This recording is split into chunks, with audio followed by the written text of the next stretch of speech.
I want to talk about one of perhaps arguably the most vivid characterizations going on in the show, Rumplestiltskin, played by Robert.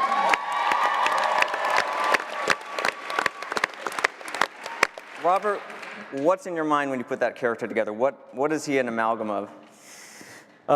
He's actually based on 3 distinct things, and the first thing for me was I did a lot of work with masks back when I was in drama school many, many years ago. So when you put on a mask, things kind of change. So that was the first step. The second step was Italian commedia dell'arte. Commedia dell'arte is very grand Italian farce. I've even been doing it already, and it doesn't. So once I had that in my mind, I thought, well, I know how he looks and how he moves, and then I needed to find some kind of voice because I couldn't imagine this voice wasn't really going to do it. And actually, it was my son. It's my 6-year-old son, Pierce. I just suddenly heard him because he walks about the house doing this kind of wee.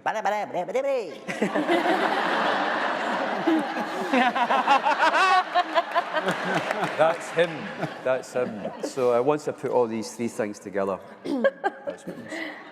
And for the rest of you, what's it like to do a scene with Rumpelstiltskin? Is it unsettling? Is it creepy? Do you get giggle fits? It's only difficult because we all love Bobby so much that I know I have to remind myself right before we start rolling that I'm afraid of this man. Because it's kind of a hard, no offense, but it's kind of hard to be afraid of you. As you're lovely and wonderful. Absolutely. Those are fighting words. I wanted to get some clarification on a little bit of the Once Upon a Time rule book from the producers. So for example, as Henry has told us many a time, nobody can leave or bad things will happen. So is every car that ever goes down that road, is it going to skid off the road, or? Well, unless they're giving birth. There's always that. Okay. The auto shop's really busy. I would say, for clarity's sake, it's people who have been cursed to be in this town.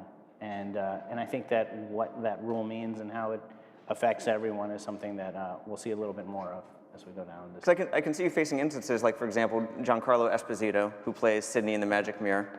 He just booked a pilot, so if that goes to series, you got to get Sidney out of town somehow. Or we have to do a lot of scheduling. Yeah. Well, I think you'll see Sidney has an arc this season. So, you know, I mean, a lot of our actors sometimes will do other roles on other shows, and it's scheduling. It doesn't, just because somebody's doing a pilot or on another series. You know, in Lost, Nestor was doing a show, and he came back and told Jack his destiny whenever we needed him to. So we had the same. Sonia Walger was doing series. Yeah, so we're you know, I mean, it's kind of, it happens, so it's really more of a scheduling nightmare than anything. And as far as time had stopped in Storybrooke until Emma showed up. Yes. And yet Henry did obviously age because Regina spoke about, you know, being handed him as a baby. Is part of the curse that nobody has picked up on the fact that... Yeah, and that things changed when Emma arrived, and that only since she arrived and time started moving forward have people started to kind of realize things were going on, and the whole kind of curse world that had been created had been altered. Excuse me. And the last topic, I know you don't like people getting ahead of themselves. We just started the show and all, but the curse and undoing the curse. There's obviously some sort of formula that will undo it. Are you going to start dropping little pieces of that in season 1? Well, perhaps we already have. Yeah. Take that. Blog about that tonight, people. Or see that on the boards. Tell me we're not moving story forward. We'll show you.